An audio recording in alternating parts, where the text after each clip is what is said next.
Good afternoon, folks. Now, yesterday I was at Costa Coffee having a conversation over a nice glass of latte, old chap.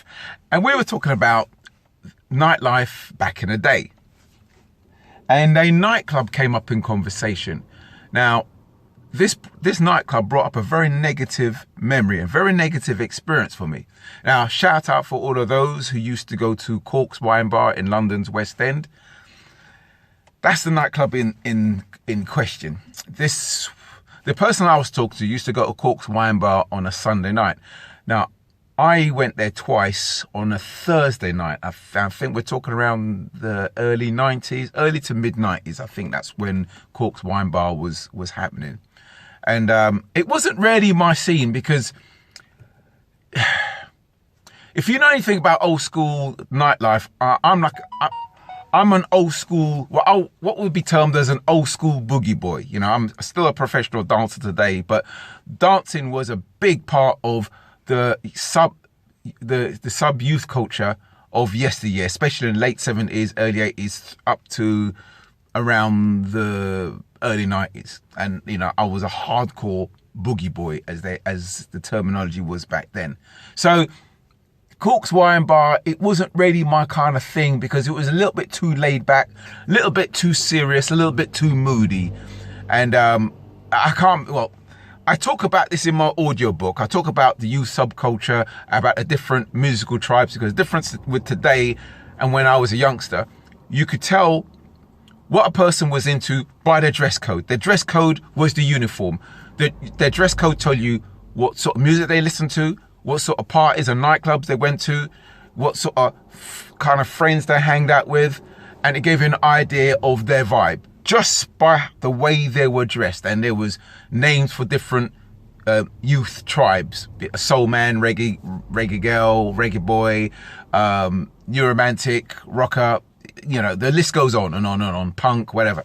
Anyway, so I'm just laying a foundation down now. So it gives you an idea that I wasn't quite fitting into that. I don't think I was quite fitted into the Corks Wine Bar scene. Anyway, let's move on. So I was standing next to a woman. I have to say, I'm gonna have to can't hold back. A beautiful black woman, in my opinion, a beautiful black woman. Her hair was immaculate. She had that kind of short hair thing going on, kind of like I can't think of the actor, but anyway, she had that kind of short hair thing going on with sort of straightened short hair, but you know, and with the little waves going on. And she was dressed she was dressed like $1 million. She was dressed really well. And I thought, wow, it'd be nice to be nice, make someone's night. And I wasn't after her. I found her attractive, but I didn't fancy her. I found her very attractive, but I didn't want to get with her, right? But I just thought it'd be nice to make someone's night because they've obviously made a lot of effort in how they look to come out tonight. So I thought, okay. So for my sins, right? All I did is gently tap her on her shoulder. I didn't grab her arm. I didn't touch any of her private parts. I didn't shout in her ear. I didn't grab her. I just gently tapped her on her shoulder. And for my sins of tapping her on my shoulder, I got the most horrendous, dirty look in return.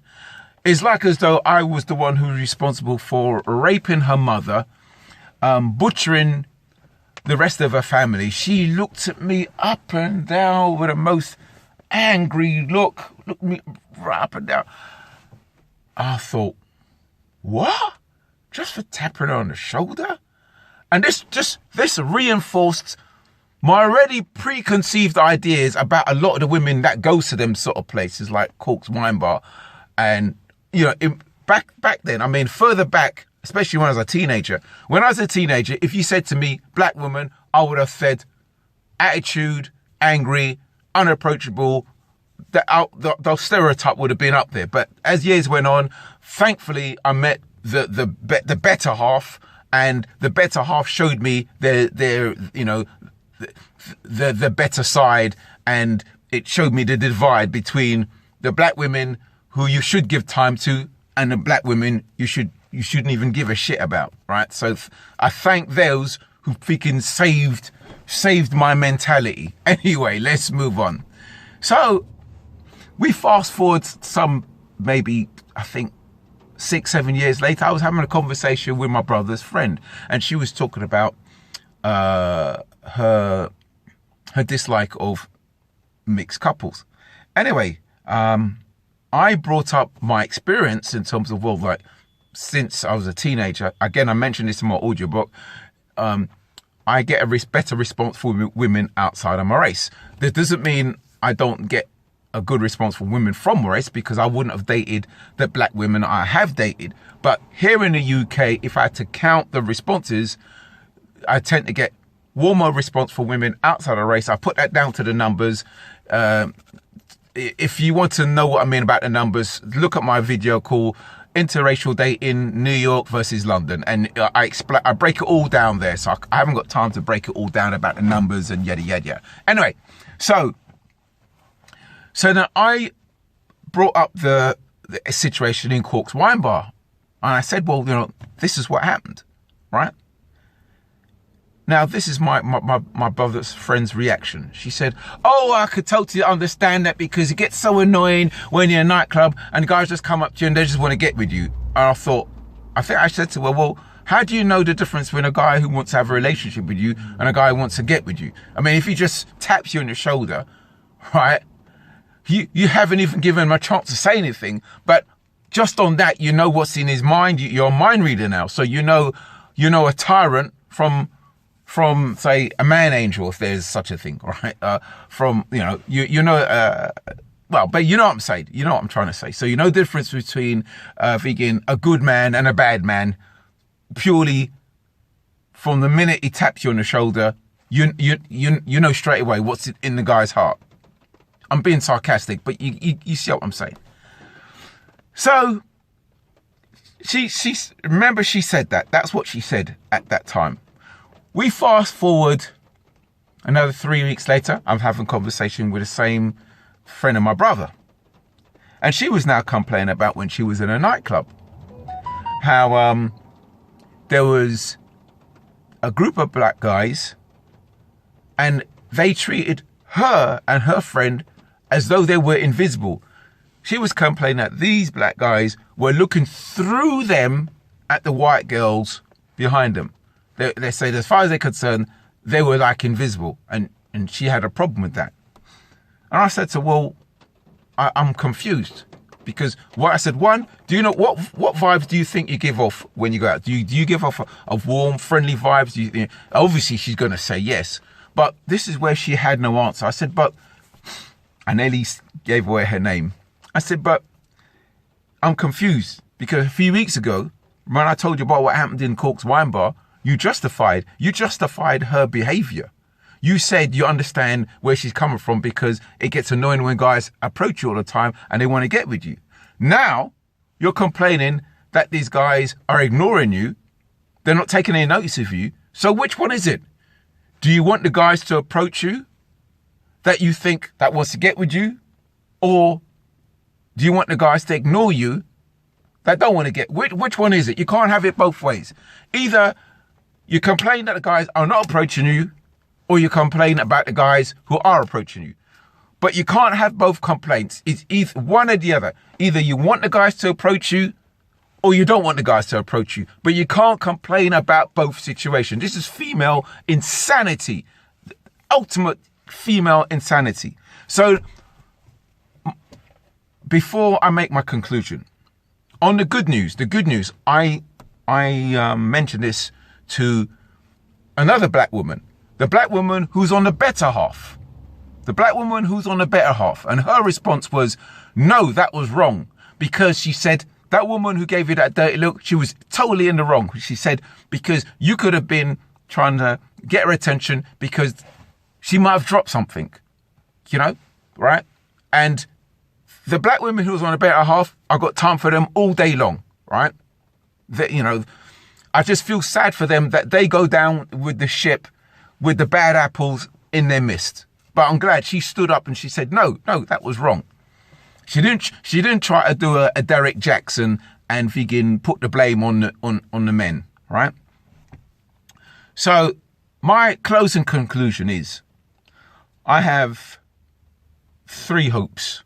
Hope number 1, I just hope that my brother's friend is like a one-off or a small minority of women who think like this. I just hope that she is. Hope number 2 is that if there are any women who are watching this, because I have a microscopic channel and very few women I would imagine watch this channel, if you are of that mindset, I hope you realize that you are the architect of your own problem. Because if you one, you don't find enough men are approaching you, you may be the cause of that. If you don't like mixed couples, right? Okay, you're entitled to dislike what you dislike. But at the same time, you got to acknowledge the bad apples in your midst. And if not you, your peers are contributing to that situation. I know there's a million reasons why people date outside the race, but I'm just homing in on that. What was my third hope? And my third hope that because it was so long ago that this only applies to the old school, to us oldies. Yeah, I'm 58 in a few weeks, and so obviously if I was partying in the late 70s up into the 90s in sort of like clubland, well then I hope this generation don't have that kind of female insanity fuckery. You know, I hope that's died out with the Beyonce generation. I really hope. So that's my 3 hopes. So thank you very much for watching. And, well, it'll be interesting to see how many Derek Jackson likes try to justify the actions and try and put it all on the men, instead of just acknowledging that that woman in Cork's Wine Bar was just a simple, straight up cunt. Thank you very much. Okay, bye. The most unique audiobook ever recorded. Chapter 10, The School Trip. Summer, 1977. But this little cunning plan of mine totally blew up in my face. Chapter 9, Undercover Mischief. I described how some of the women in Drayton Manor High School were quite mean and unpleasant. However, this wasn't the case with all of the girls. Despite my low status and my inward lack of confidence, there were actually some girls that actually liked me. Chapter 11. But this is what happened next. As I passed her, she looked at me and she smirked and said, "Ron, you are ugly and Sarah's desperate." Chapter 64. And she looked up at me, she said, "Is it okay if I suck it?" And I thought to myself, hell yeah. But I looked at her husband, I said, well, she's... And he goes, yeah, that's fine. I thought, wow, that's fine for the husband to watch. Chapter 70. A den of iniquity. Hey, babe. Take a walk on the wild side. Welcome to the Tales from the Little Black Book. One man's journey on the dating scene. Is available now on Rakuten Kobo.